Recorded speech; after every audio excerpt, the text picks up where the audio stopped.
Hello. This is episode 11 of I'm a Secret Roottrees, my foray into more genealogy genie shenanigans. And I am yet again in a state of concern. I don't quite know what I need to do. Also, I realized at the end of the recording that I did not do the right last name. I did Heather Jones and Melissa Jones, and it's Ford. So we've set that up. I created a list of all these people that I could search, but I don't want to fucking do it, man. Like, this sounds so goddamn tedious. So what I'm thinking about doing is just starting back with Bess Williams and Elias Roottrees and seeing what we can figure out. So if we go to our searches. Oh, also, I have enabled search all for periodicals because this just saves fucking time. I don't understand how this makes certain puzzles significantly easier when all I have to do is press one button now in the periodical list and it searches all of them. And it, like, look at how much better this is. Or what is it? Nah, fuck it. We'll just do Elias. Look at it. This is so much nicer. I don't understand why it's like, oh, you got to click each one of these. Because you might accidentally, like, not click one of them. Because your assumptions are like, just... This is not like a, oh, you made the puzzle more difficult by creating a chore. This is so much better. So I don't know why I never had this enabled. So we're going to keep it like this. To that effect, I guess we're going to do Bess Williams. Is that her name? Bess Williams. All right, so there was nothing there then. So, but we can find her here, can't we? Yes. Lived outside of Miami. And then we go to the library. But let's look. She died tragically young in 1926. The Bocadorial Library. Okay. And then this takes us to the piece of evidence that we found originally. You find multiple libraries in the area according to a website for the library system in Miami. A building where it once sat is now the Miami Print Museum. It's just going to show a bunch of things. And then we've searched, I'm fairly certain. So if we look at Miami... Yeah, so we've got the Miami Sunday. No, there's no records that you can find online or in your periodical search. It merged with another periodical that became the Miami Mercury Sunday. And then we searched this one. The Miami Mercury Sunday was a newspaper that lasted only a year from 1949 to 1950. You find a small website that about quirky printing history facts that mentions the Miami Mercury Sunday, holy fuck, was the outcome of merging two smaller failing newspapers. This resulted in one larger failing newspaper, which was only notable to the author because of the combining of the names the way they did.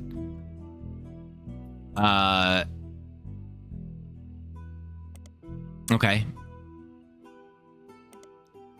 Do we want to maybe the Miami Mercury then? Oh my fucking god. The Miami Mercury is a now defunct newspaper that merged with the Miami Sunday. The resulting newspaper, the Miami Mercury. See,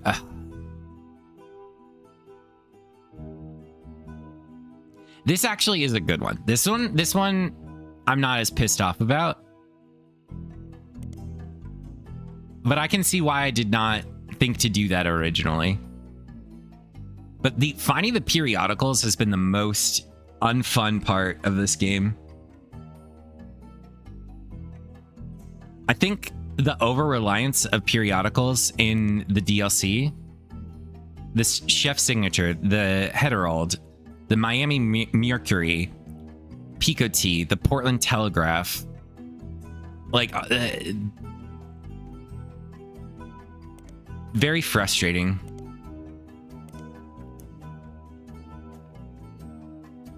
Miami Mercury is a now defunct newspaper that merged with the Miami Sunday. The resulting newspaper, the Miami Mercury Sunday, went out of business. It seems that some point during this process, it was at least partially archived and available via your periodical search. Miami Mercury had an article about Bess Williams' section in the Bocadoro Library when it was being built in 1928. It mentions that Bess's young son, now an orphan, was in attendance during the dedication. It also had a later mention from 1949, the last year the paper existed, about a bidding war for a planned expansion of the library in 1950. The bidding was won by Wildcat Construction and included a new statue, fountain, and a second room that would double its shelf count. Okay.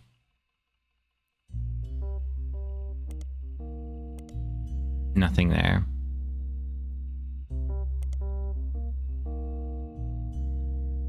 So now we need to look up Wildcat Construction. Wildcat Construction is listed in some historical records as having worked on many buildings. Okay.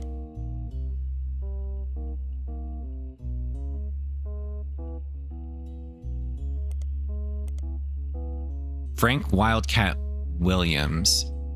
Wildcat Construction was mentioned once in an article you've already seen. It was also mentioned earlier in 1947, Constructing a Better World. Frank Wildcat Williams left Florida in 1941, a construction worker, and returned a hero. He won the Navy Cross for his bravery and sacrifice, having carried a fellow soldier to safety under heavy Nazi fire. Now he and his wife Ophelia are carrying his fellow soldiers through tough times at home. Wildcat Construction is Frank's company focused on creating opportunities for soldiers finding difficulty getting back to normal. Ophelia has handled outreach to the wives of local veterans who are often able to provide insight to their husbands' needs and conditions. She has, through such outreach, found 13 veterans of the war to serve as Frank's employees. Community support has been unendingly and overwhelmingly positive. It has gotten to the point where if Frank bids on a project, other local companies have decided to step back and let his soldiers handle it.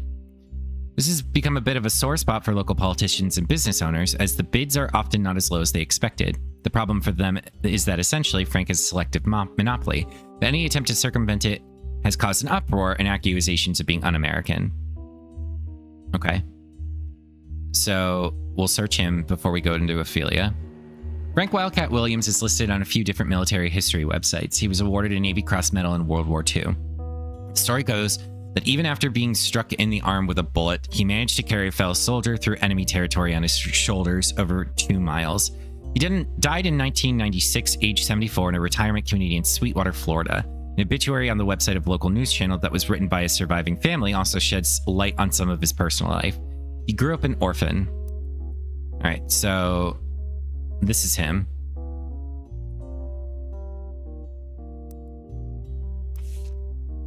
Let's just get his picture.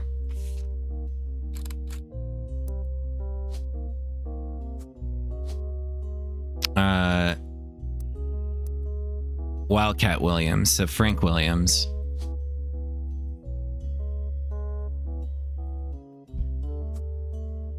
And then Ophelia something.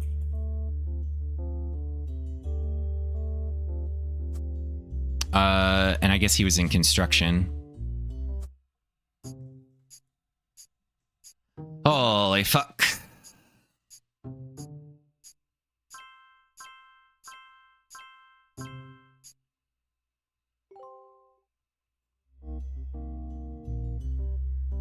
Okay, so we have to finish this before we can get to the end. I feel like this might be the last episode then. Alright, back at it. He could barely remember his mother and had no memory of his father. After the war, he ran a construction company that mainly hired World War II veterans. Did a lot of jobs in and around the greater Miami area. He was a born joker and shining light to those veterans who needed it most. An anecdote mentions that he used to insist he married his wife Ophelia as a matter of courtesy and convenience. She wouldn't have to change her last name. A photo is attached of Frank in his youth, juggling hammers in front of one of the construction sites, as he was often known to do. According to the article, he is survived by Ophelia as well as his daughters Barb and Sharon Williams.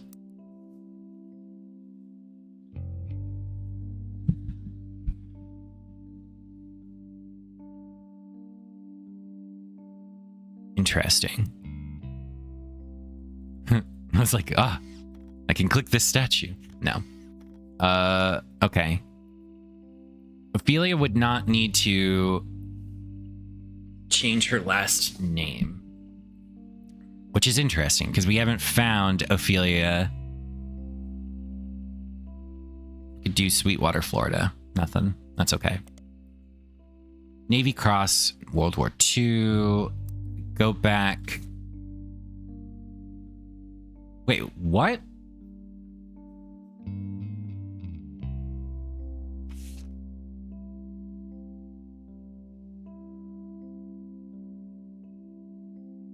Why is this not here anymore? Huh? Oh.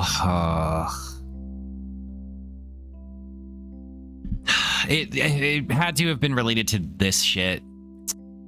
Like Susan. Motherfucker. Let's...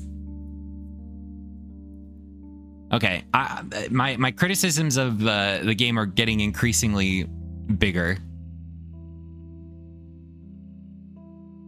as I play this longer. Maybe it's just a length of time issue, but I'm getting frustrated by some of the clue systems. Anyway, let's not get distracted. Okay. Now he and his wife Ophelia. Let's definitely look up his children. So Barb and Sharon Williams. This is... We're just gonna fucking delete this page now. I'm so glad I didn't do that. Holy fuck. That would have been awful. Huh? I really do think that Ruby is related to them. So I might just keep it in here. So there is a Barb and Sharon Williams. Let's look up Sharon Williams then.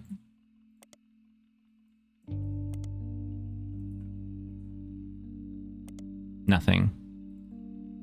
Barbara.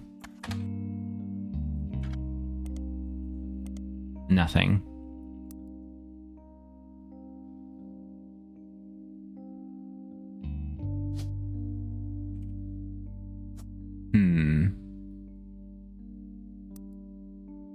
Well, we definitely have enough to work with here.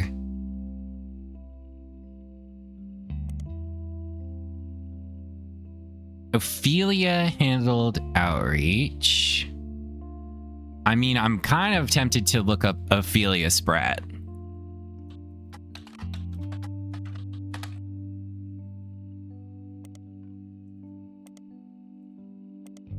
All right. That would have been kind of fun. Ophelia Williams, then. Probably not going to find anything because her last name...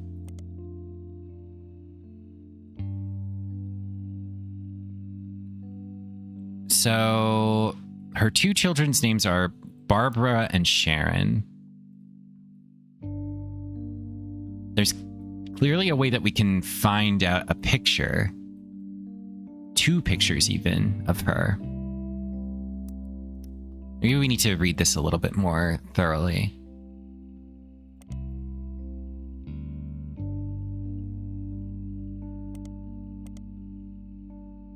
Frank Wildcat.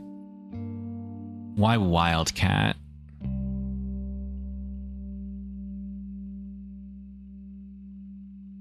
Served through such outreach, found 13 veterans of the war.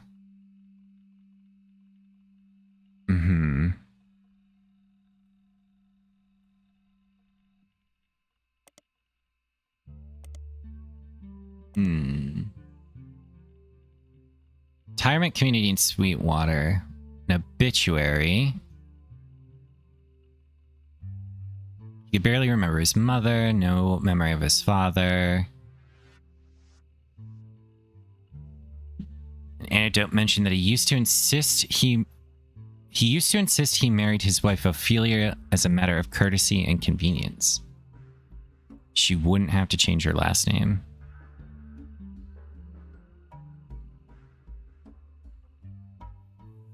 He's often known to do. According to the article, he is survived by Ophelia, as well as his daughters Barb and Sharon Williams.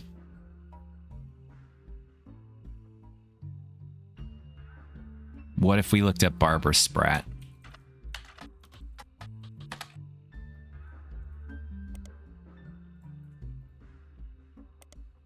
None.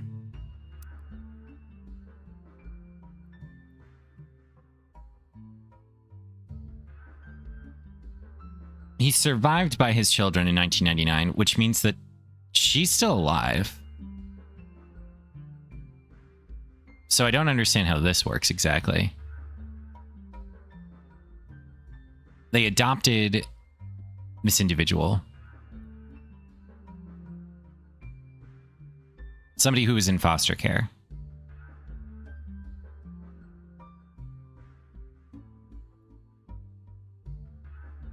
Guardianship of some nature.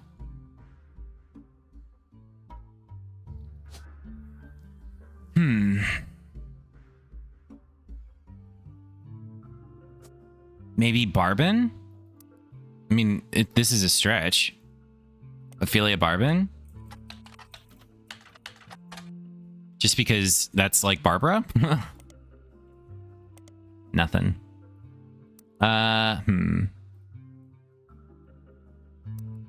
There's got to be an angle here that I'm not seeing.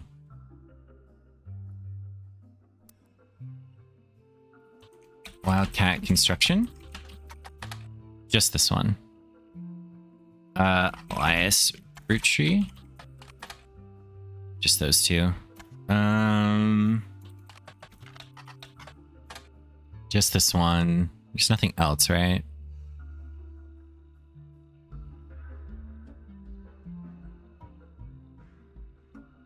Second room. New statue fountain in a second room. I'm imagining that this is the statue that was originally built there. Could do the Miami Print Museum, maybe.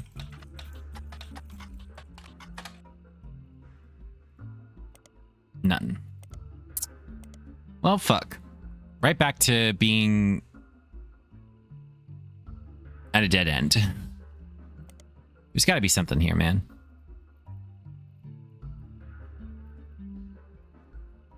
Photo is attached of Frank in his youth, juggling hammers in front of one of his construction sites, as he was often known to do. According to the article, he was survived by his wife, Ophelia, as well as his daughters, Barb and Sharon Williams.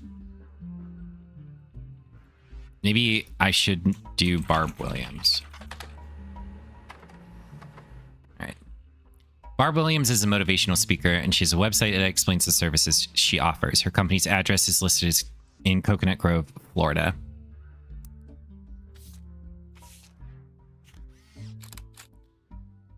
Overcoming adversity with Barb Williams.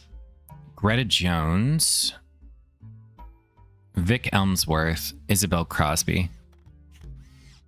Book Barb for corporate retreats, church events, or even school assemblies. She can customize her message for any audience.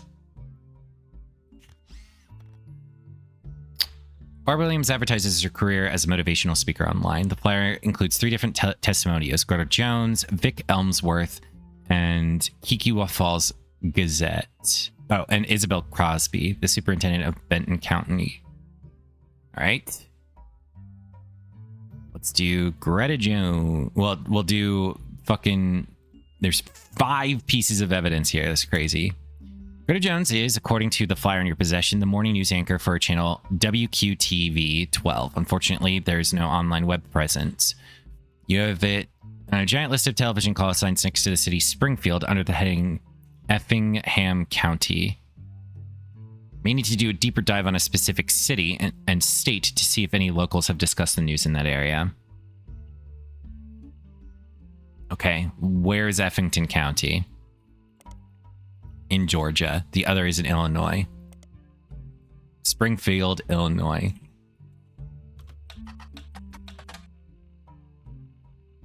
Sangamon County. None of these people. So Georgia. You refine your search to television in and around Springfield, Georgia. You come across a website that lists different channels available there. Only featured broadcasts with female news anchors. The person who runs the website has ranked each using 3 categories not irrelevant to journalism.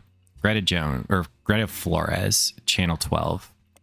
Greta Flores is a news anchor who apparently used to go by Greta Jones before her divorce. Compared to the ordeal you've gone through to simply figure out her current name, it's way easier than you expect to find that she has a website of her accomplishments. Apparently, she was the MC for an all-female speaking tour in 1977. The tour was called Storytellers of Sisterhood and the Mothers and Daughters of Earth. You do search for it, and it seems that some of the stories were compiled into a book simply titled 25 Stories of Sisterhood by Ayla Hale.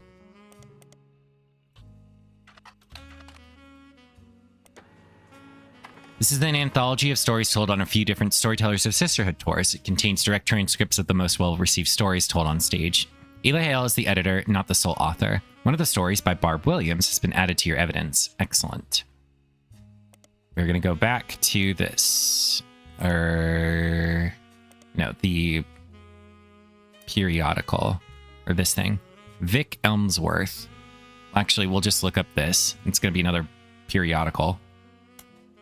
There's no Kikiwa Falls anywhere in the world that you can find. The closest thing to a Kikiwa appears to be in New Zealand. Instead, a man named Chris Elmsworth has invented a small-town newspaper as a conceptual art piece. The Kikiwa Falls Gazette is a series of online articles about small restaurants, shows, and other tourist attractions all across the United States. This is presented as a monthly newspaper of small-town America. What makes the Kikiwa Falls Gazette a bit strange is that amongst the articles detailing real locations are occasional stories that present outlandish, inflammatory concepts in extremely mundane ways. For example, on the homepage right now is an article entitled Mermaids Strike Back Against Lobster Farms that using very dry language details the idea that mermaids in Maine have begun to unionize in support of better benefits. There are no punchlines, and the articles are not marked any differently from the rest. Okay. So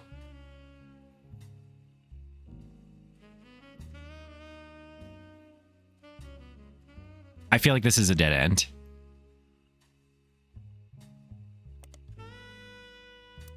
Lastly, Vic Elmsworth. Vic Elmsworth, according to his own personal page, is apparently one of three brothers. All three of them are contributors to the newspaper Kikiwa Falls Gazette, and he tends to focus on more southeastern United States. All the articles he's written are archived on his site, including the long-form version of the review of Barb Williams' motivational show from 1997. According to Victor, he'd seen Barb talk more than once. On this particular occasion, Barb's talk was at a very large church, and it was clear she was an expert at matching the presentation of her concepts for any particular crowd because she received a standing ovation. Barb started with a story about loss, specifically the loss of a bicyclist who had been hit by a car. She spoke about the death of any person as a darkness in their loved ones, a cold, empty void that begins to creep into a space where there once was light. Because the light could never return exactly how it once was, she says the only option is to nurture new sources of light to help fight back against darkness. Her conclusion was that finding the hidden meanings in tragedy is the most important thing we can do. She used multiple biblical comparisons and finished by looping back around to her initial story about how she personally began to come around to this ideology. The biker who died was her son-in-law. And the Lanes Across America charity was created to fill the newfound darkness her daughter experienced. This guy.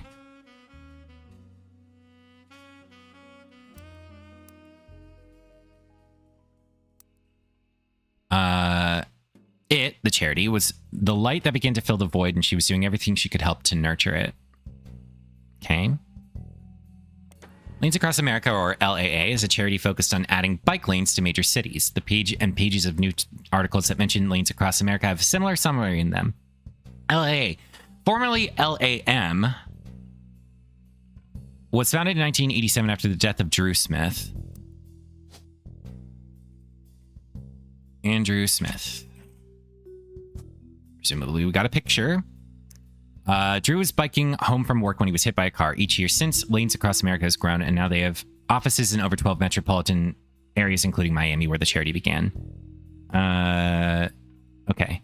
Lanes Across Miami. Searching for Lanes Across Miami does narrow down the pages and pages of articles you found earlier to only those with more in-depth history about the charity. You find the additional information. LAM was founded in 1987, became LAA in 1994. It was founded by Sharon Smith after the death of her husband. So, Sharon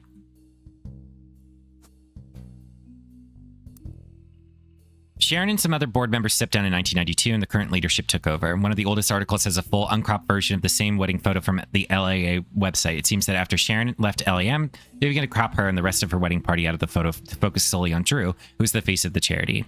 Excellent.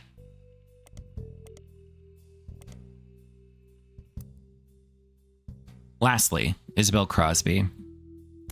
Isabel Crosby. Nothing related. Benton County. And Isabel Crosby, according to the flyer on Barb Williams' website, is the superintendent of Benton County. There's a Benton County in 9 different states in the United States. There hasn't been a Benton County in Florida since 1950, so you're not sure which one Isabel Crosby comes from. All right, so irrelevant.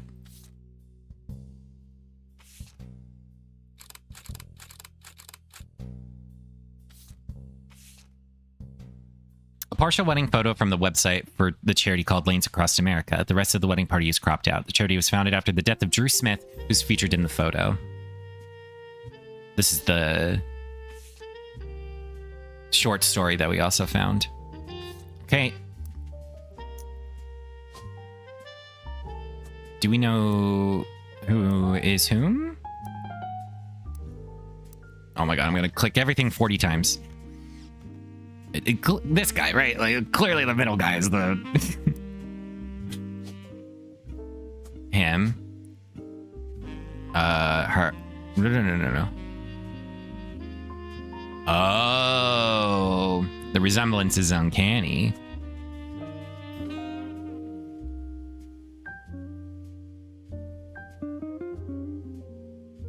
Isn't it?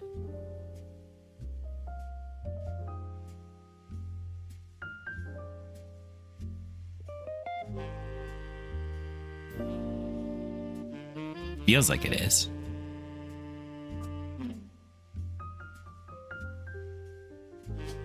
So this is...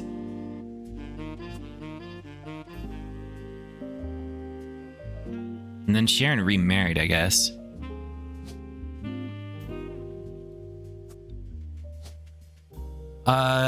This is Barb. What does she go by? She goes by Williams, doesn't she? Barb Williams.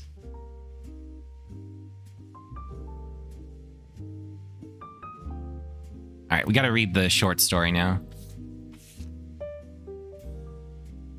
Barb Williams had the transcript of a story she told on stage published in a book. The first part of her story focuses on 2 16-year-old girls. Okay, I may have fucked this up.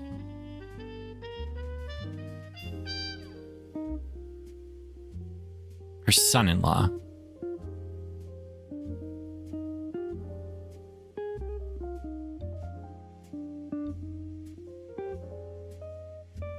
Her son-in-law died. Hold on. Let's finish reading. Let's finish reading. I'm confusing myself. The first part of her story focuses on 2 16-year-old girls. My sister Sherry was a brat. Always sulking, often disobedient, never on time. She borrowed things without asking and even ran away from home only to sneak back the next day like nothing had changed. My daughter Sharon, on the other hand, was a beautiful person. She had excellent marks in school and was intensely artistic and creative, and even volunteered at an animals rescue. She continues to tell stories of the 2 girls until she shifts in the narrative. What's the difference between Sherry the brat and Sharon the beauty? Is it nature, nurture, a better education, different opportunities? The answer is nothing. There was no difference because my sister and my daughter are the same girl. Barb reveals that her daughter was the result of an unexpected pregnancy when she was only 15. I met a boy at a county fair. Unlike us, he lived in the nice part of town. He went to a good school. To a teenage girl, felt like a fairy tale. But there was boxes all over his house. He was moving in 3 days. Those 3 days were heaven to me. The final night, he surprised me. He told me he could actually see me again soon. He planned to return to visit his grandparents. I thought I was giving him a reason to keep his promise. I never saw him again, and when I finally got desperate enough to ask around, a friend of a friend told me he hadn't even given me his real last name. Barb also talks about when she found out that she was pregnant. I was convinced my life was over, but my parents, they took charge. I had to live at home and work a part-time job, but they removed the burden of motherhood. I managed to scrape out a degree in English, and as far as my daughter was concerned, I was her much older sister. Barb uses the story to come to a conclusion. When I was younger, I thought my sister was the brat, and I wasn't wrong. But she ran away from home to work at the animal shelter. She borrowed my clothes for presentations at school, and her creativity allowed her to open Sherry's hair. It took me far too long to realize the beauty was always there too. In fact, the brat and the beauty exist in all of us. It was my inner brat that kept me blind to the truth. And I'd like to say it's the beauty in me that's finally able to see what I was missing. I implore you all to call the beauties in yourself whenever the brat tries to take hold. Sherry's hair. Sherry's hair, there's a Sherry's hair in Orlando. The owner of the business is listed as Sherry Yatskirmensky. Sherry is a large fan, and on weekends, you can bring the style of Brittany, Christina, or even the Rachel to your door. The About Sherry section is very, very long and presented as one paragraph with multiple run-on sentences and no pictures. You get the sense that if she were to do your hair, she'd be doing a lot of the talking. It mentions that her husband, Pete, was her late husband's college roommate.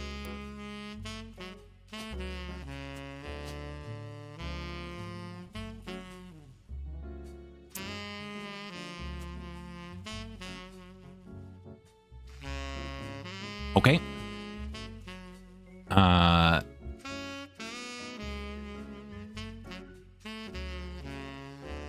Motivational speaker.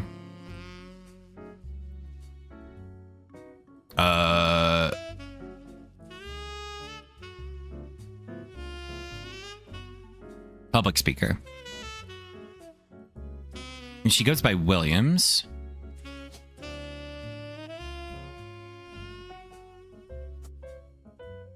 So she would also be Williams.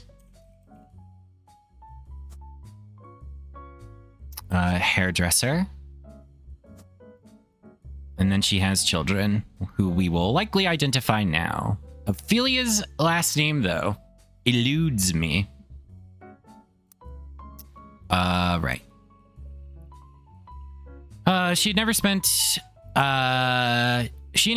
spent any significant time together until she became a widow, and they built a charity together. They left the charity behind because it was growing beyond their ability to run it.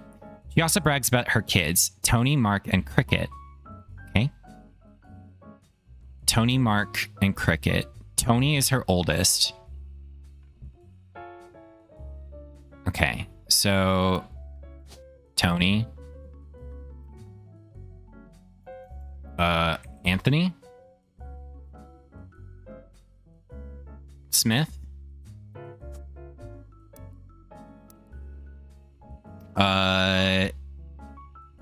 He's a straight A student. Mark, on the other hand, has multiple baseball accomplishments listed. Apparently, his little league is nationally recognized. Okay, so Mark Anthony. Mark Smith. Well, would they be Smith or would they be Yatzer Zemsky? Because of being remarried. Probably new last name, right? Well, I guess it's whatever their name was when they were born. And he's K through 12. Straight A student, so also probably K through 12. I keep clicking the wrong stuff. Cricket York is near the end and is an entire section. She's an actress. Oh, sorry. Hold on. Brags about apparently his Little League team is nationally recognized, so maybe they're not in school anymore. Cricket York is near the end and has an entire section dedicated to her. She's an actress on a local Cricket York. Oh, that's like the...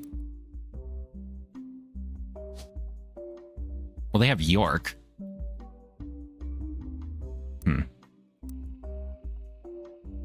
Cricket York is near the end and has an entire section dedicated to her. She's an actress on a local television show called Library. And the reason Sherry relocated from Miami to Orlando, Sherry, in addition to being hireable to come do your dues, is a stylist for the show. The passage also mentions that her agent recommended they change her last name to York since it was easier to pronounce. The rest of the section describes how she got the part, but it seems unimportant to your search. So, Cricket. And Yastremetsky. Let's look up Mark Smith, maybe?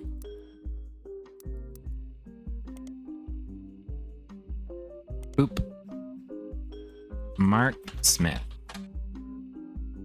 Okay. Mark Yastremetsky. Okay. Mark York. Okay.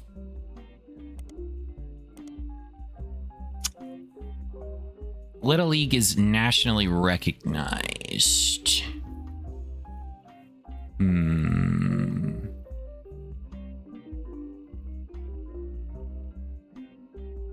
I guess we'll do Cricket. Cricket York. Library is a children's show filmed at a studio in Orlando, Florida. It has been on air since 1991. In the show, multiple adults and children interact with different animal puppets in a small town called Library. Unlike some other popular shows involving non-human performers, this one isn't funded by the public. Instead, it's paid for by donations from businesses related to education. This includes textbook manufacturers like Corithmetic, tutoring companies like EDU C82U, Educate2U, Educate You? Anyway. And few well-known publishers of picture books. From what you can tell, or from what you can find, it's syndicated in a few markets across the southern United States and New Hampshire for some reason. Like most other children's entertainment, many of those that grew up with it tend to have fond memories.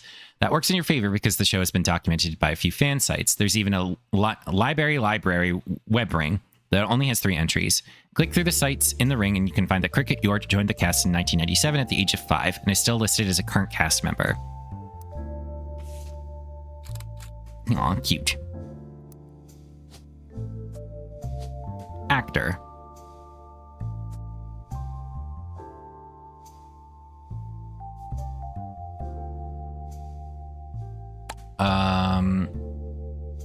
We don't know what Ophelia's last name is, though. And that's gonna bother me.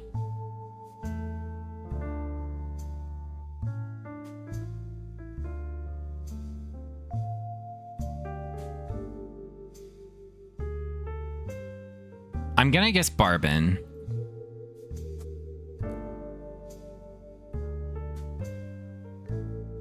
Because of Barbara. Okay, so now we just need to find Anthony Smith and Mark Smith, who likely have the same last name as Cricket now, but originally would not have, I don't think. Mark York. Tony York. Tony... Anthony. Mark Smith. Okay.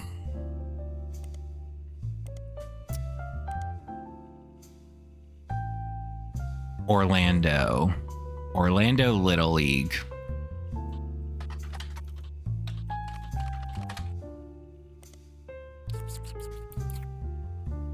Maybe we need to do it in the periodicals. Mark Smith. Mark York.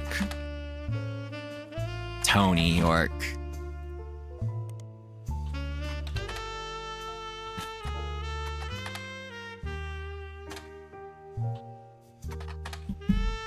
Fuck. Okay. What about Cricket York? What about Cherry Sharon?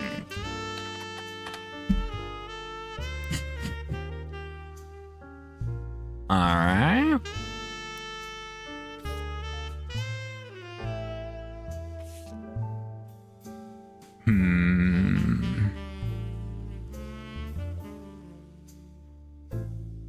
Pretty confident that I have everything here.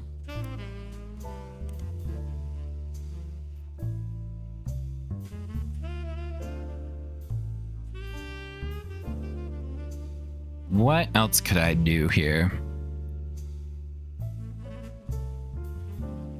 We have... Who is this woman?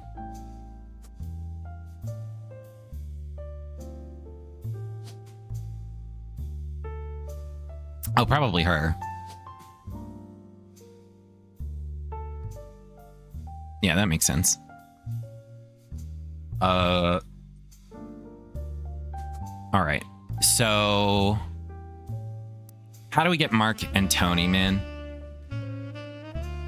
Multiple baseball accomplishments. Maybe his name isn't Mark. Is there another Mark? Michael? Mark, just with a K, but he goes by Mark with a C.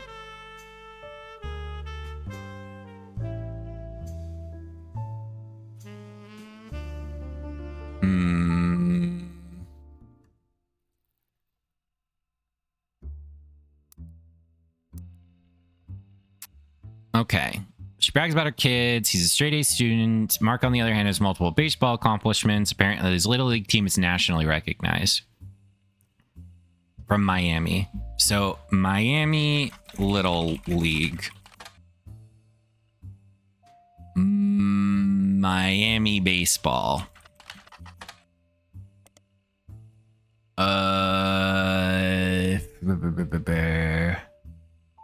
About Sherry. Mentions Pete. Wait. Right. Yeah. Built a charity together. Left the charity because it was going beyond their ability to run it. Their kids, Tony, Mark, and Cricket. Her oldest, Tony, seems to get the short end of the stick. Mark, on the other hand, has multiple baseball accomplishments listed. So it's got to be Mark. Mark's our lead here. But Mark Smith gives me nothing.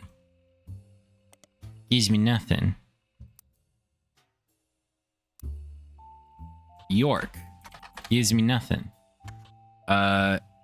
Williams gives me nothing. Mark, we'll do with a K then.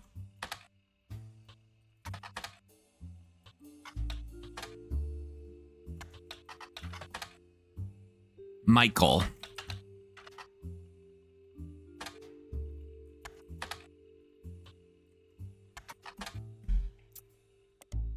What do you want me to search, motherfucker?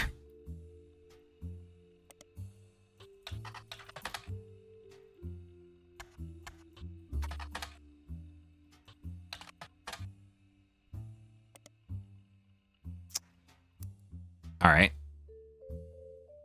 There's a second picture of her. So maybe there's a like family photo that exists.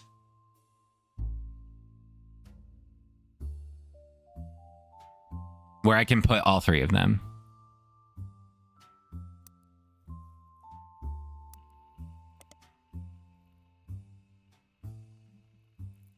Andrew Smith, surely. It's a little bit vague. What about Drew Smith?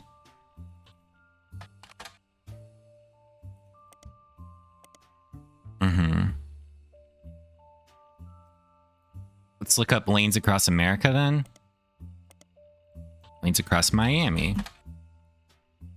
Okay.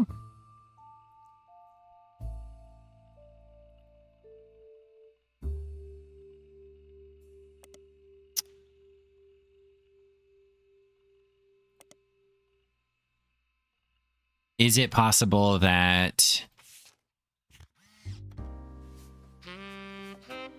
a photographer was relevant?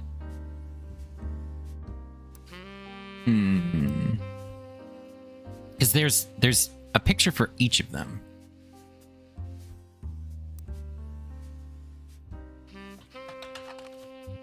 Oop. Lol. Just grab it from... Where did I grab Sherry's hair?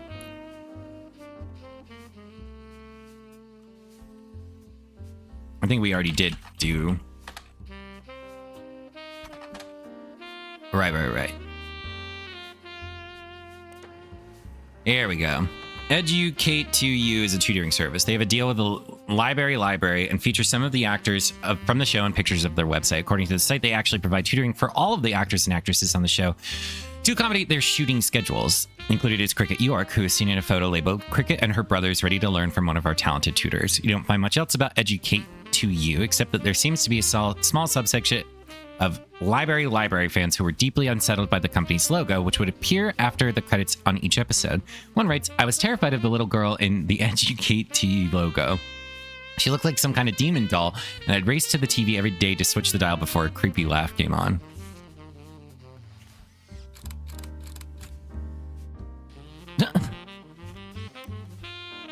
All right.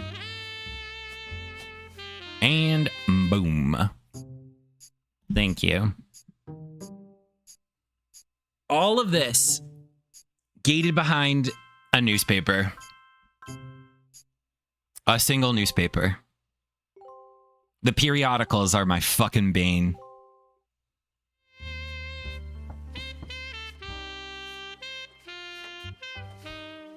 Hi again. I know you probably thought you were done. But it turns out what you're doing here might have some pretty major repercussions on the family tree. Again. Also. Oh, sorry. There's something really strange happening. I can't explain it. Neither of us can. I'd call it a simple misunderstanding, but it's digging at the pit of my stomach. I just have a feeling. Clark? Last week, let's just say being the president, sometimes people bring me things. Just skip to the important part. Right. One of our janitors brought me some hair she'd found in Ruby Spratt's trash. It was Bonnie Hudson's. Bonnie is Guy's sister. She'd sent us her hair to test potential Roottrees, since her DNA is closest to Guy's. But Ruby threw it out, and I wasn't sure why she would have done that. Especially right before we began testing the tree you provided. When I asked, she told me she thought the samples needed to be fresh every time they did a test. It seems really odd. Ruby was the one who convinced us to do DNA testing in the first place. She seemed so knowledgeable. I don't like it. You've done more of a deep dive on these people than anybody else has. Clark will keep a closer eye on the DNA tests from now on. You have an eye for anomalies. We need you to find the smoking guns. If there's anyone you're 100% positive can't be a Roottree, or any you've got definitive evidence are Roottrees, then we might be able to catch Ruby in a lie. Okay.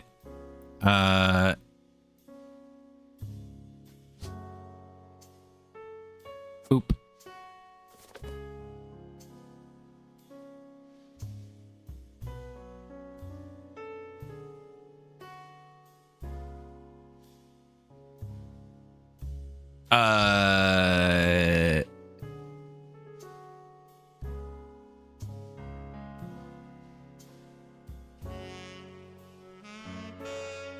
Oh, okay.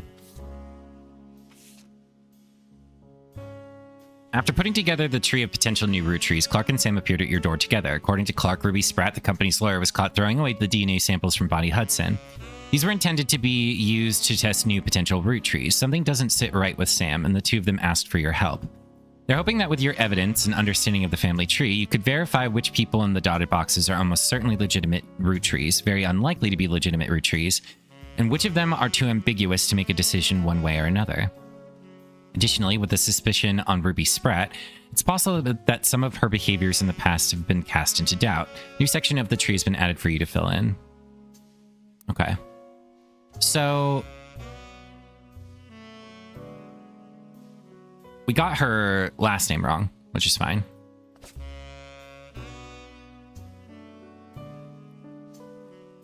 Filling in this person is optional. Filling in this person is optional. You have 13 Roottrees left to identify. Okay, so we know who this is.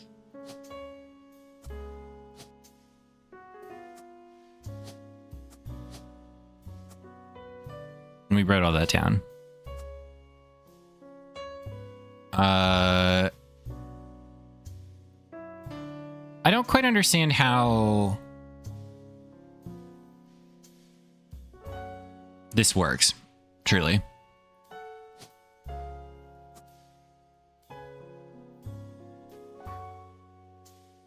Why would I know that she's definitively not a Rootree, you know? You haven't found this clue yet. Interesting. We're missing a clue with them. We have everything for her. Everything from him. Everything with her. So presumably both of them. We have everything from her. All right, let's put this information in. So this is Anonymom. Beatrice Watts. She is in retail.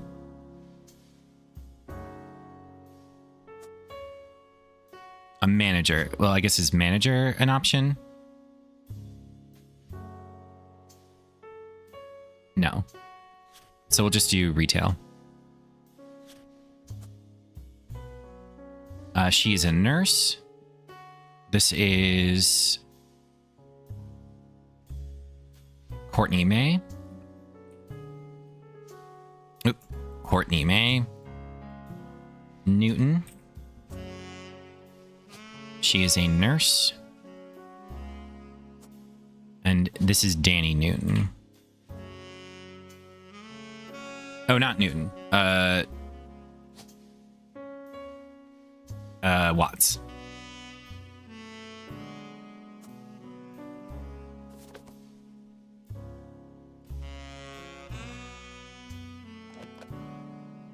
I think that she is a Rootree. We're missing one piece of information, which is interesting. Bleh.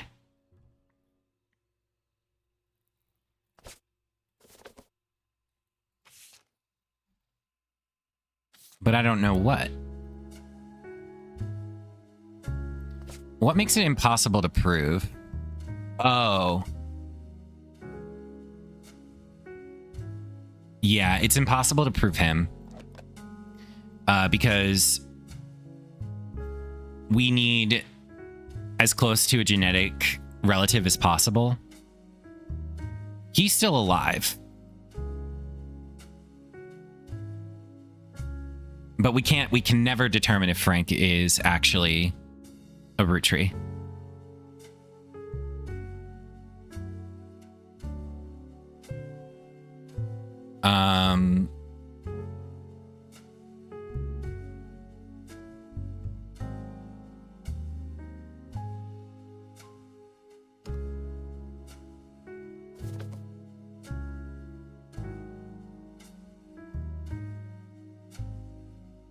Yeah.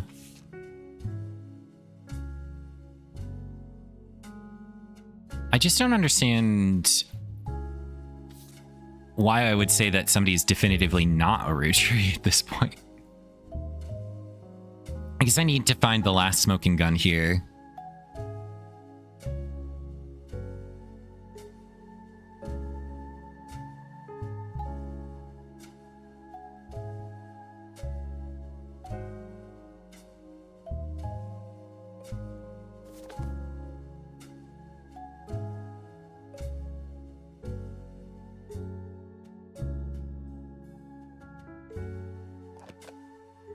I think that he is. I think that he is.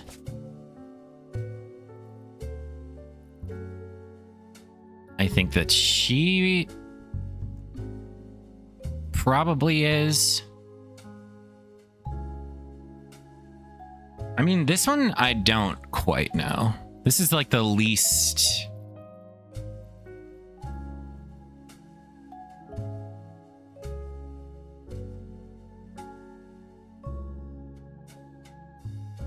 but probable. I think so. I might be wrong about some of this. Also feel like yes. Also feel like yes. Also feel like yes. This one, maybe not. Because of the fact that a payment was being made for only one of her children. So I don't think that he is a Rootree. I think he is. Because there's a 3-year separation, which doesn't suit the timeline, right? So we have the fact that she's let go. 1976. And then she's fired the next year. And he's born in 1978, I'm pretty sure. If we check our notes. Where is it? Where did I put that? In Guy Hudson? This information?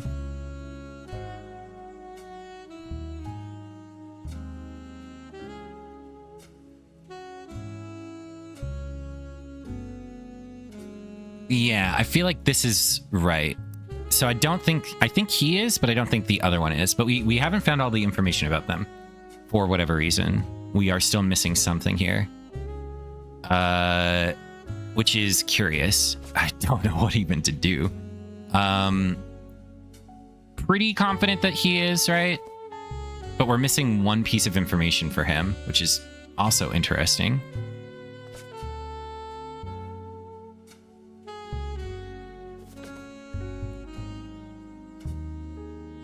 What could this even fucking be, man?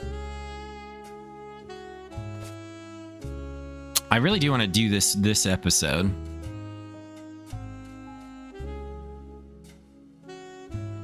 So we're missing 2 pieces of information. One is about him. The Fountain of Youths?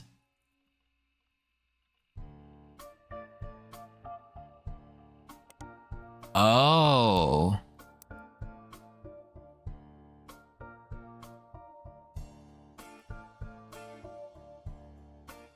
Is he actually... Oh.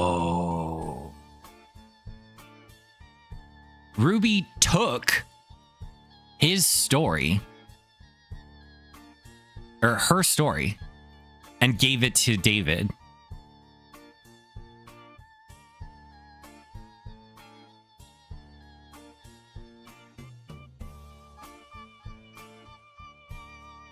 That's what it is. Ruby met David in foster care, and the two of them conspired to get him a share of the Roottree fortune after discovering about Roottreemania, and stole Beatrice Watts's story because Beatrice went to Ruby originally.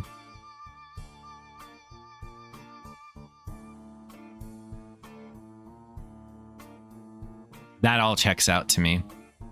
I don't know what these last 2 clues are, though. I probably need to find all the smoking guns then, right? So, pretty sure that James Garland is one. Pretty sure that Robert Garland isn't. And it's probably something to do with...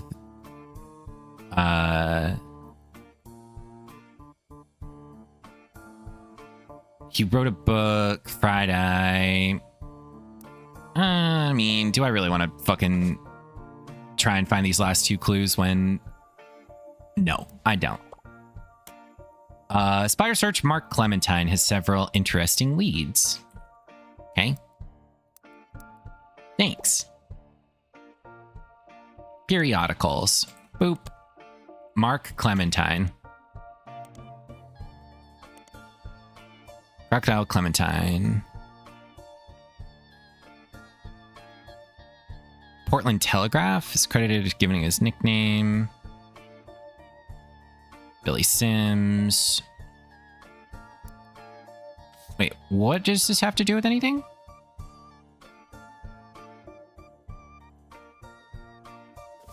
I can still change this, right? Yeah, apparently.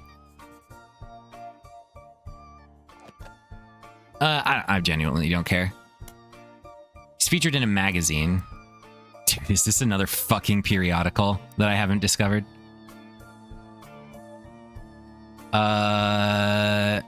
He was featured in the Portland Crocodile Clementine. We saw that.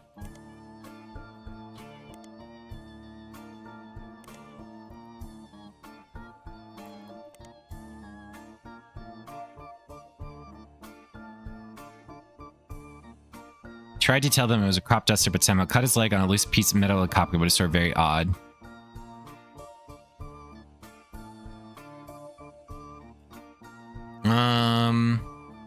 It's flying weekly between Los Angeles, Juarez, and Vancouver in a small plane. Switched for very little early on the radar. He was caught because he was bit by a crocodile on the leg and had to call in Mayday because he was losing blood.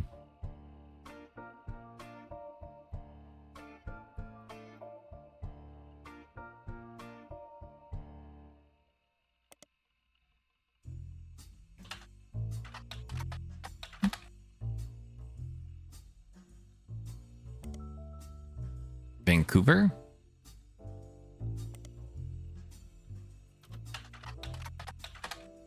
Okay. Don't know what this has to do with shit.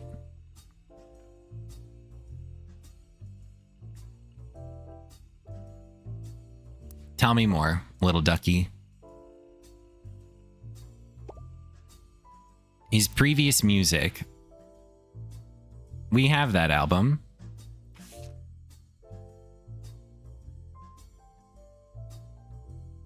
Madsen chicken or two dads. My pappy's clans to trust should keep you away.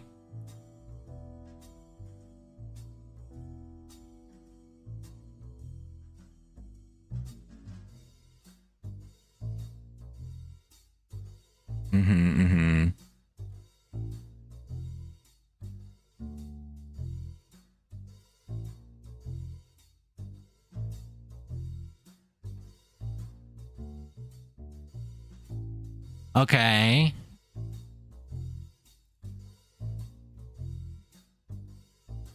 Like the Madsen chicken or two dads.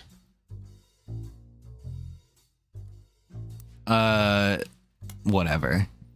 Spider search Dirty Devil. We already did that though. Listen, I'm just cleaning up at this point. Yes, I can jump.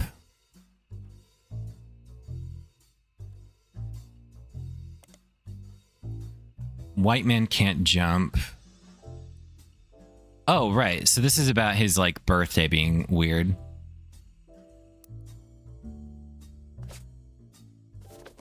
Okay. Not a root tree.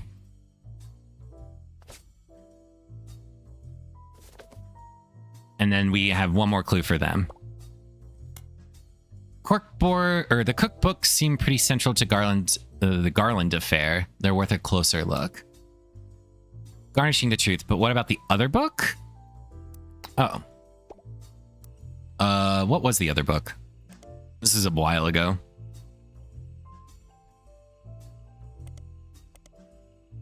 Dear God.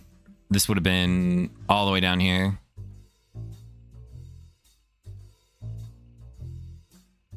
Friday. No. Even further.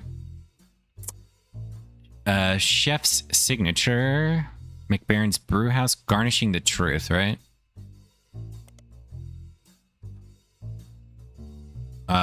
It was called something before that. Kitchen Tales. Do I need to just search this?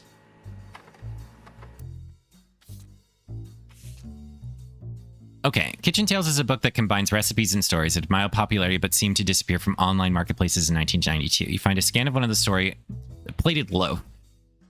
For years, two bakers, Flora and Yates, flirted. They grew their friendship. She loved salt and pepper. He adored blah, blah, blah. Don't care. It was 10 years they met by fate. That's it. Boats and lights. She felt she had not been made a gift. Was already preparing uns. She wished, struck by fears, bake with her.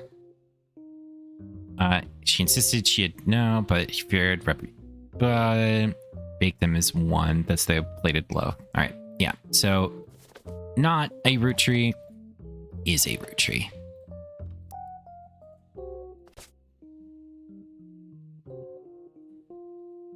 You have 2 possible root trees. Uh-oh. Huh?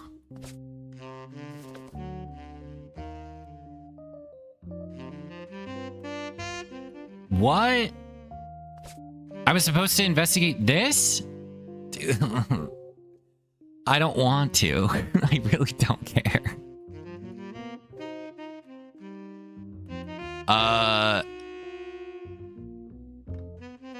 What the fuck, man?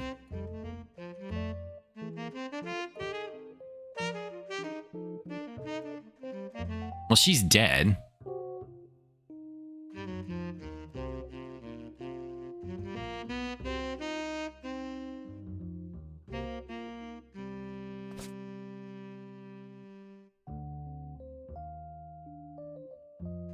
How would they even test this? Man, I didn't know that there was an entire aspect to this whole fucking thing. Guys like us. Ugh, God. I don't care.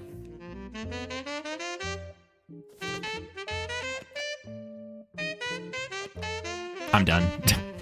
I don't care to do this part. Let's see. Yup.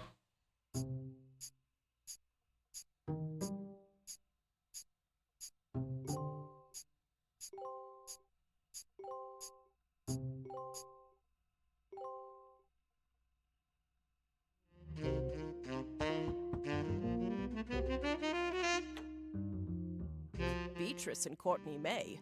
Clark, can you swing another test against Bonnie's DNA? This time I'll be sure to have them verify both samples in person.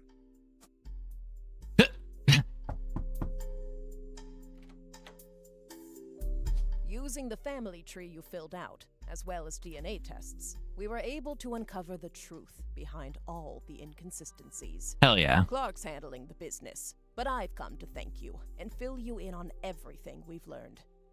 Buckle up, because it's been one heck of a week. Actually, that's an understatement. It's not every week you discover your family company is being sabotaged by someone they trusted. But that's the kind of time we've been having. Like I said, buckle up. Maybe grab some popcorn. We'll start with Guy Hudson. Oh boy. Guy had a frankly ridiculous number of potential children. What shocked me is how many graduated from potential to confirmed. We can even prove he was aware of them. The smoking gun was how he used company money to pay off a lot of women. Oh, so I guess he was his child. My bad. He hid it with a method inspired by his idol, Elias. 5-piece flavors. The flavors he was paying to research were a ruse. He developed flavors based on the initials of the women he was paying. Which was really stupid, considering one of their names started with X. Let's start with Christine. Guy was paying her under the name Caviar, but there were some other clues. James was born 9 months after Zach's party. Oh. Christine was there with Guy, and when she got pregnant, she panicked. Steve stepped up. He even turned it into one of his recipe stories. Not all of Guy's affairs led to offspring. He may have slept with Robin Martin, but she didn't have children, so we'll never know. Also, not every child of Guy's affair partners were his. Robert Garland was born after his parents had already moved to Boston. Oh, so I did get that right. Skipping Beatrice for now. Up next is Lang Xin-yu. Shin, When my bad. Guy showed up in China, she was into America. And Americans. Dare I say redheads, even? When she got pregnant, her father paid key genes to fake IVF. They claimed her sister was unable to conceive. But her sister and Jerry had their own son, Mark. Yep. Got that one right. Sonia Alves was soon after. Nia was married at a very young age to a much older husband. She resented him. I don't blame her. They allegedly spent no time together in private. Guy was in Brazil during Christmas 1979. It's the only Christmas not in the records. Flavio was born 9 months later, and like the others, Guy started paying Sonia. Nice. Last was Susan Ford, hired to translate for Guy's overseas trips. It's easy to read into Guy's donation to her school, but there's no definitive proof there. She and Guy were witnessed together near the end of his life. Susan's husband was convinced he couldn't be the father of her daughters. Guy, though, paid double. The price of twins. Yup. Nice. Got that one right. So, what about 5 Ps? Felix Fellow's mother, Mm-hmm. Joanna, doesn't have a 5 pieces flavor.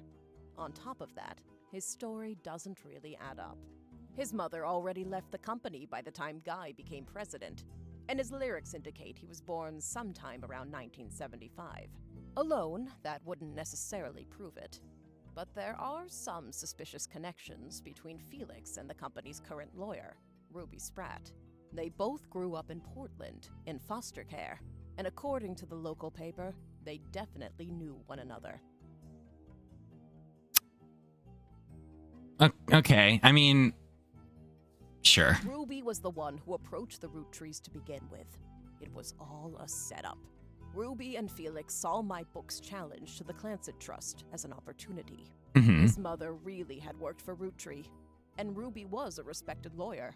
She exploited my family's greed, worked her way into control of the trust, and ensured Felix got a piece. But they made some mistakes along the way.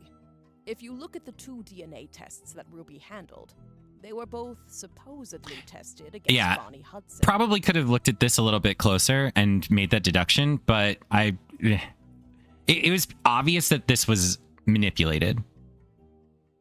But the 2 signatures that should both represent Bonnie don't match. After Clark and I confronted her, Ruby lawyered up. Ironic, I know. We suspect Ruby had Donatico test Felix against his own mother's DNA. He had a hairbrush of hers. They sent the DNA sample in remotely. On the second test, Bonnie's sample was tested locally, but Courtney May's was not. Ruby's been throwing away samples. We think she sent her own hair instead of Courtney May's, but it could have been anyone's. Ruby and Felix were in cahoots. As for why, they were both advocates of wealth redistribution. A noble effort. But once they controlled the family fortune, they became just as greedy as the worst members of my family. The money corrupted them. They were so eager to personally wield the wealth for their own cause that they sabotaged any other claims. Bonk. All right, got that right. Very nice. That finally brings us to Anonymom, aka Beatrice Watts. Her tales of Guy's parties and payoffs were true. She even approached Ruby before 5Ps was on news time. Ruby used Beatrice's truths to make Felix's lies feel real, then ruined the DNA test so that Beatrice looked phony in the public court of opinion. I feel worst for her in all of this. Yay, got that right. While Ruby and Felix stole the show, there were some other potential new family members as well. Miracle Roottrie was less of an open and shut case. That said, it's very likely he had a son with Mary Beth Clementine. Not Stuart. Mary Beth adopted him before she ever set foot in Butler County. Oh. That leaves Mark. The timeline fits. He showed up about 9 months after Mary Beth visited Miracle, and the basket baby story is a bit too convenient. If that's not enough on its own, he was also bailed out by the sister of Edith Roottree, Miracle Jr.'s wife, after she changed her name to win that silly contest. Our best guess is that Mark was told by his mother whose son he was, and used that fact to put some pressure on Miracle Jr. I guess in hindsight, that makes sense. Like, there wasn't a whole lot of evidence that linked the 2 of them, and I just kind of took it at face value. We have no real proof of that, but nothing else really makes sense for why they'd be connected in that way. All right, I got that one wrong. Elias's affair was the most ambiguous.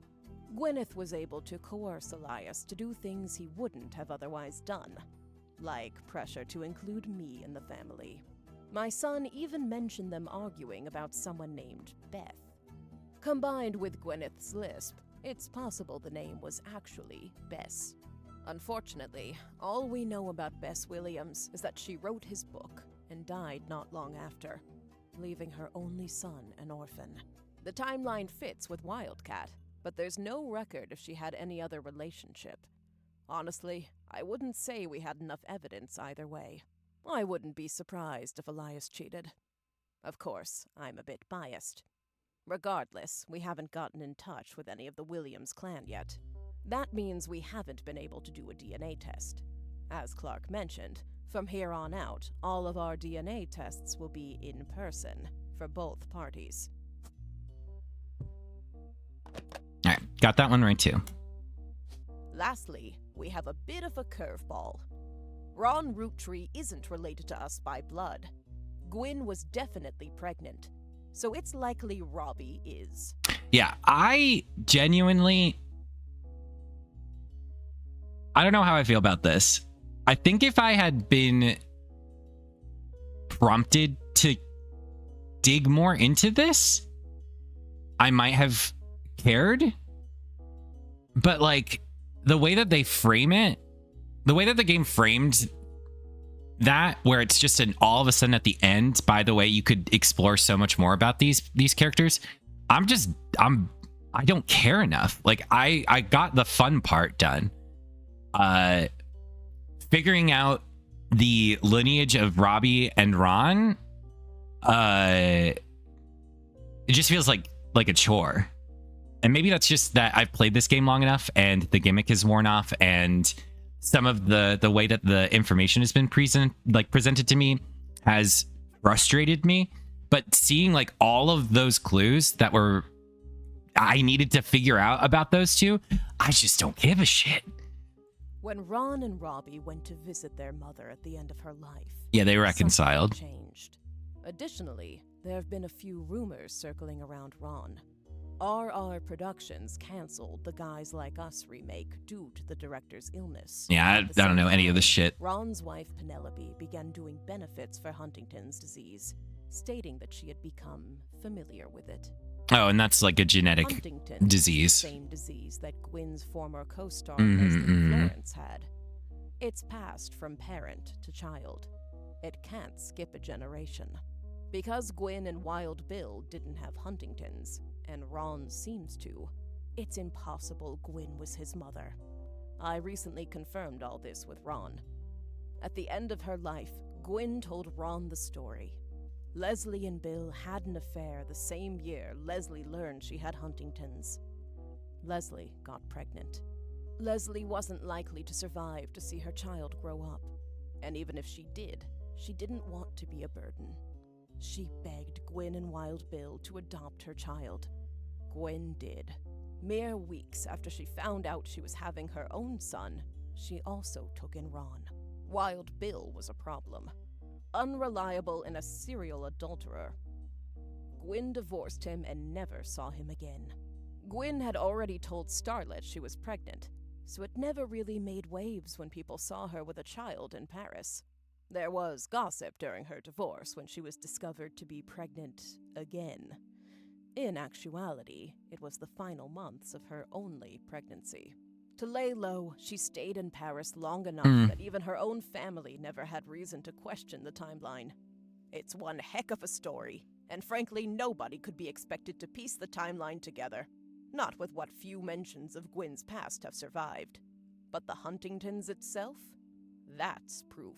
Yeah, again, I feel like this is a genuine criticism I have for this game. They should have framed this better. They should have made me motivated to actually pursue this instead of adding it on at the end as like my curiosity was in no way excited by this prospect. And then to see it at the very end where the majority of your work has been about literally how the game presents it originally, I think is a massive failure on the design. I don't feel bad about not doing this. I'm annoyed that it in the game and not presented to me better. Sure. Ron suing Robbie to remove him from the Clancet Trust was a huge moment in my story, and a major catalyst for this entire investigation. Finding out that it's been pretty much backwards this whole time has been a bit surreal. I guess in the framing of this, sure, that's important to the family, but man, what if they had emphasized that to me somehow, narratively or through gameplay? So that's where we're at. Looking over the information you sent us was useful. Without your tree, I'm not sure we would have ever discovered Ruby. All this information, this entire story, it's a lot, in more ways than one. Some of it has the potential to destroy marriages and ruin relationships. We're handling it all very, very carefully, but we couldn't have gotten here without you. And with that, I guess our tale has finally, truly come to an end. What a strange one it was. No words can express how grateful I am to you for untangling this mess. Honestly, I've had enough of my family's eccentricities and scandals for one lifetime. I imagine you have as well. And if not, well, there's always Elias's and Gwyneth's brothers and sisters. Attention, attention, Roottrees. This is 5-piece coming at you from the Thank you, everybody who worked on this. I don't want to listen to this song again. you ain't ever lived in. You say money Okay, so of all your problems. definitely enjoyed my experience with this game. Really phenomenal. But I will say that there were aspects of my... Please end. Thank you. Hello. I am recording some thoughts that I want to share about the game after I've now concluded it. Originally, I shared my thoughts, but they were quite passionate, let's say, and I've had some time to reflect on the game, how I feel about it, its strengths, its weaknesses, the things that frustrated me, which, as you likely have witnessed watching this episode, there were things that really did frustrate me. And then, of course, there were many things that I thought were fantastic. So I wanted to just, provide some, post-game thoughts. Overall, fantastic. I think The Roottrees Are Dead is a phenomenal puzzle game. Honestly, one of the better puzzle games I've played. From what I understand, the creator was inspired by Outer Wilds, and that is very evident through the gameplay, through the level of detail. I love all the little anecdotes that he put in, or they, I'm sorry, I don't actually know. And I really loved it. I think that the investigation as a gameplay mechanic was very, very fun. I thought the story was really well written. It was convoluted and interesting. I thought the characters were well expressed in their personalities and differences.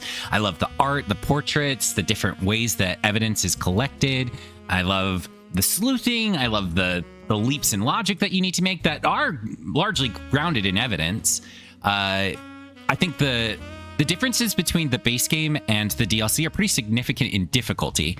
I was definitely thinking a lot harder and taking a lot more thorough notes in the DLC. And honestly, I wish I had, it's one of those things where I wish the lessons that I learned from the first game, I already had when I played the first game, which of course you can't.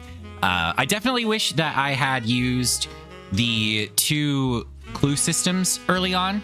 I think that both of these, oh, sorry, I'm in the way. I think both of these are really, really useful. And I'm not necessarily sure I like how this is framed, which I even, I very emphatically make note of when I originally turned it on. I think that describing the game as easier is a little misleading. I wasn't sure when I saw this what that meant, and I really should have understood what search all meant in this context. It literally just eliminates the process of having to go down the drop down and choosing each of the individual periodicals. And I don't really feel that makes the game easier in the, the conventional wisdom of ease. It doesn't make it, it doesn't reduce the amount of logic that you need to use. It's just taking away some of the time that you would spend playing it. And I don't know if that's how the creator wanted to frame it, was that like the amount of time that you spend is how the game becomes easier or not. I don't know. But I do wish that I'd had that enabled the whole time.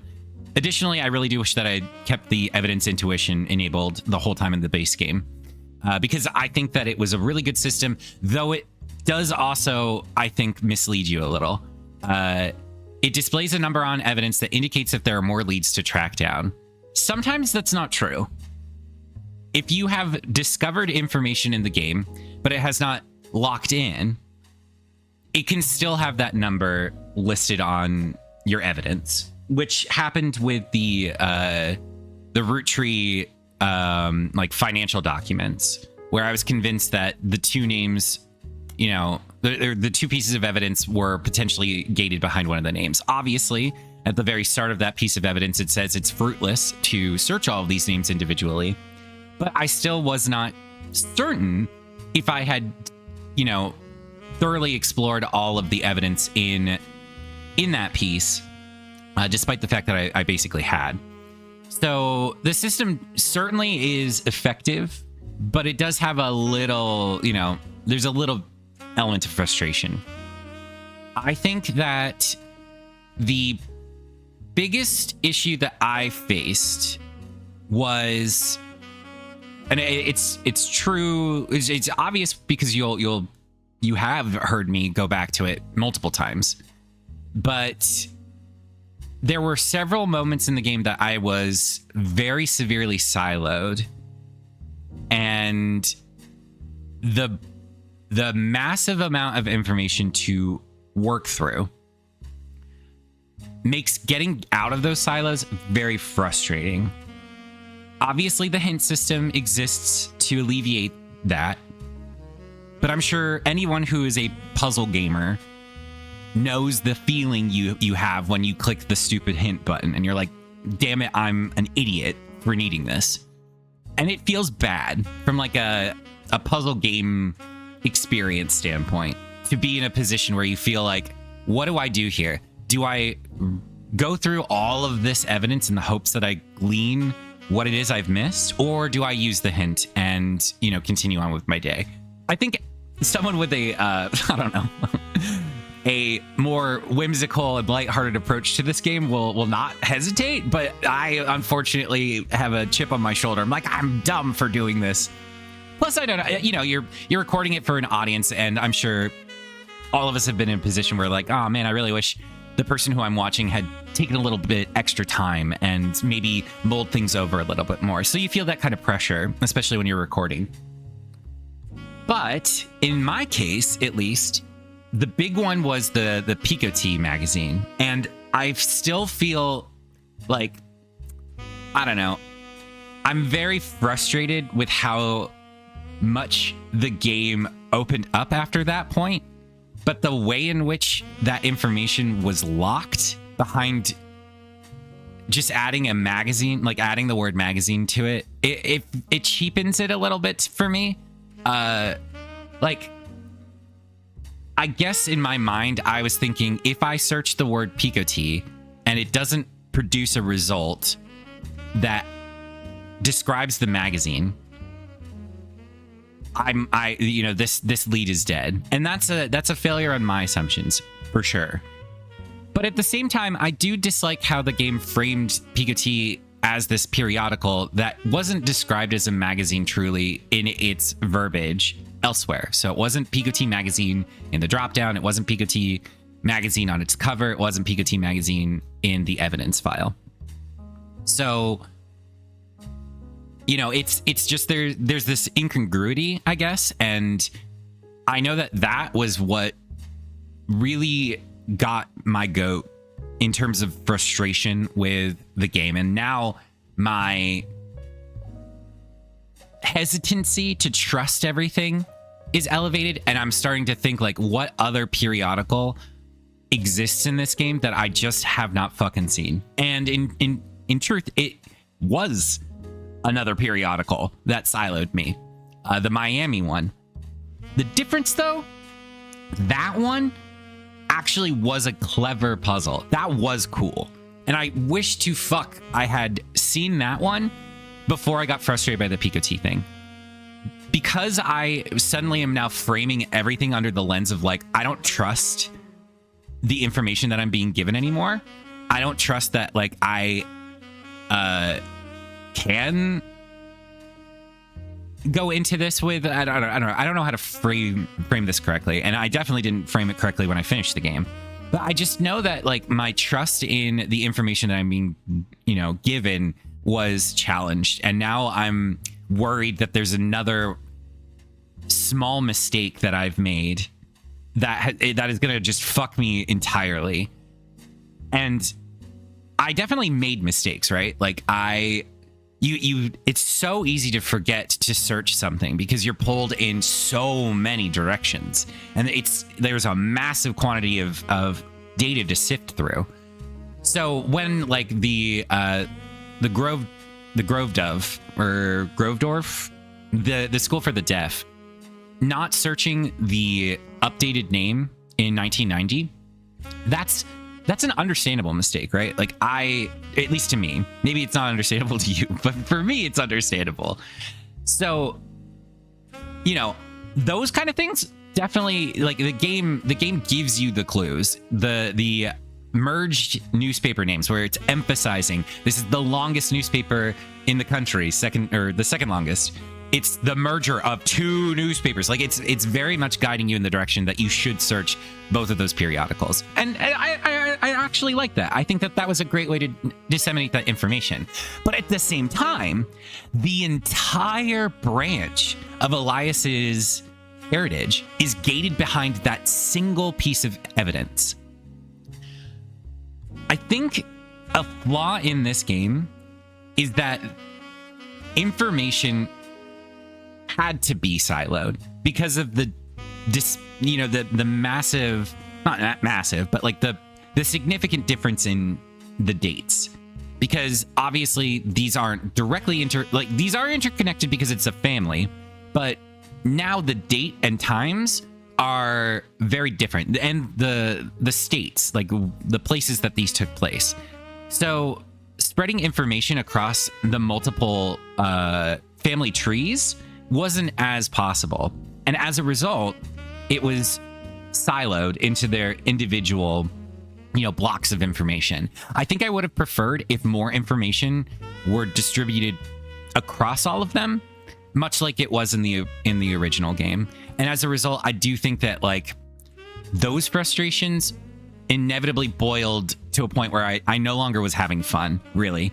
I did not like at the end that Gwen's family tree was supposedly a much more important part to the game. Obviously, there's the hint at the very beginning with Ron and Clark being joint presidents.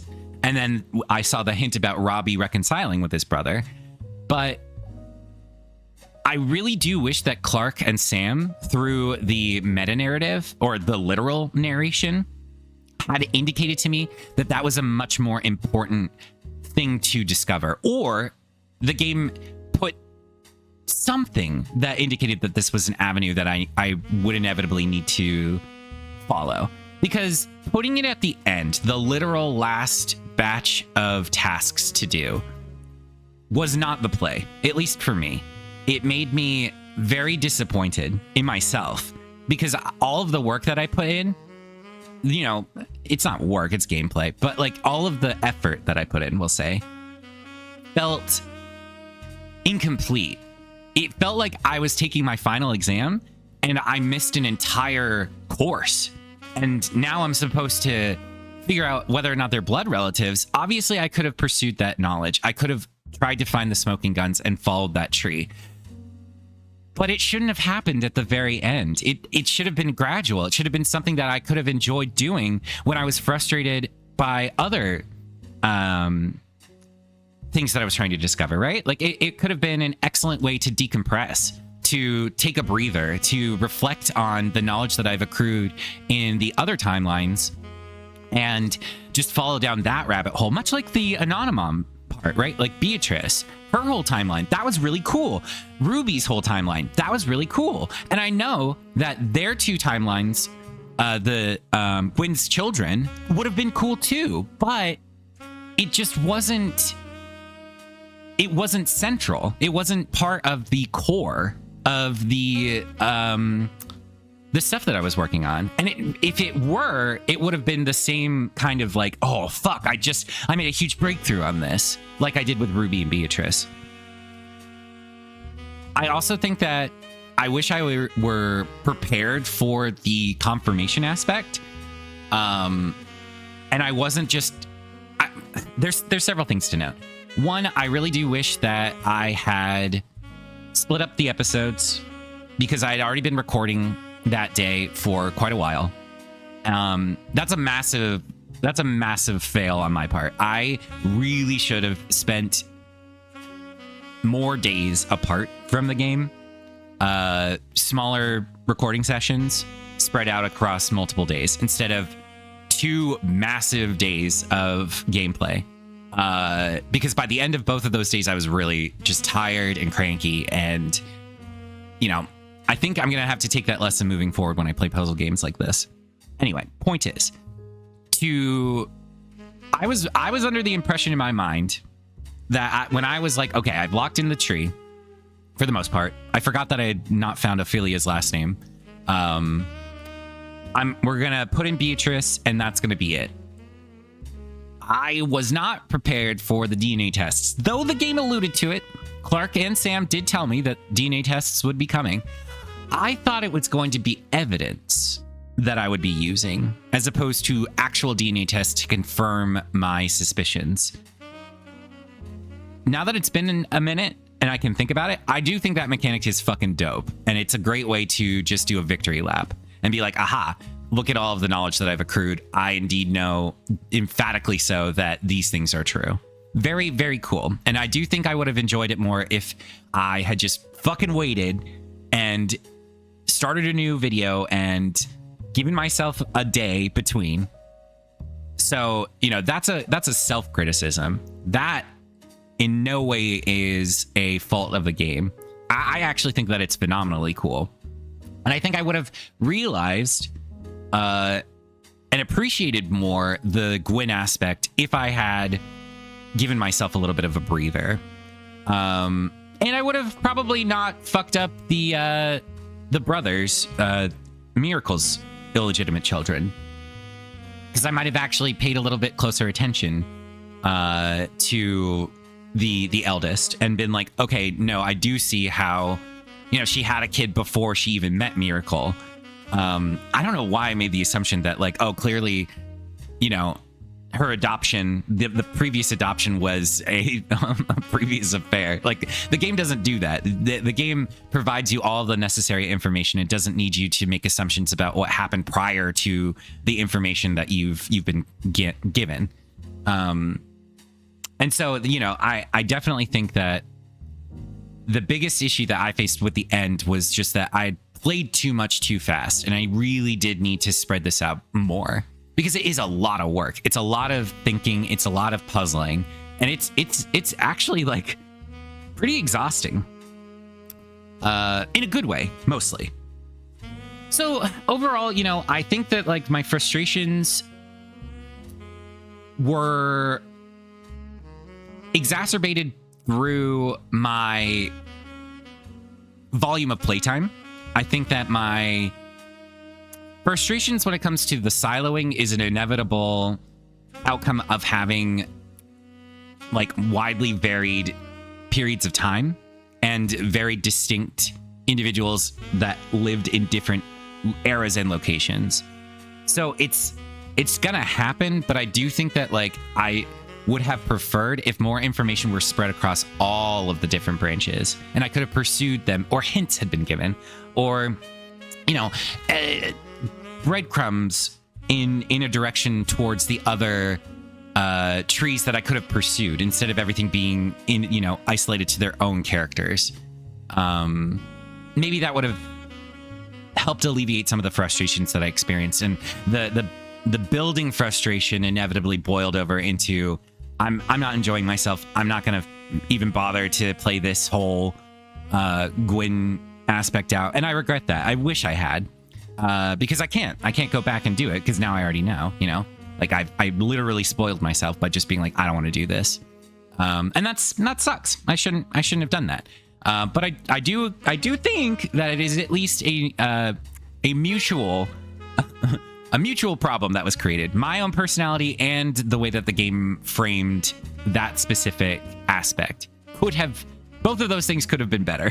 But anyway, I did want to just share some extra thoughts because I don't like the way that I don't like how passionate I was at the end of my playthrough, and I would much prefer to have a more level-headed, rational, less emotional response to my experience with this game. Hopefully you enjoyed the playthrough. Hopefully you enjoyed listening to my thoughts at the end of this.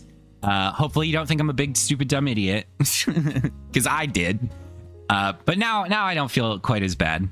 I feel like it was the same mistake that I repeated at the end of Roottrees, where I was just impatient. And, you know, I doubt I'm going to change much, but at least I'm acknowledging the fact that I probably should.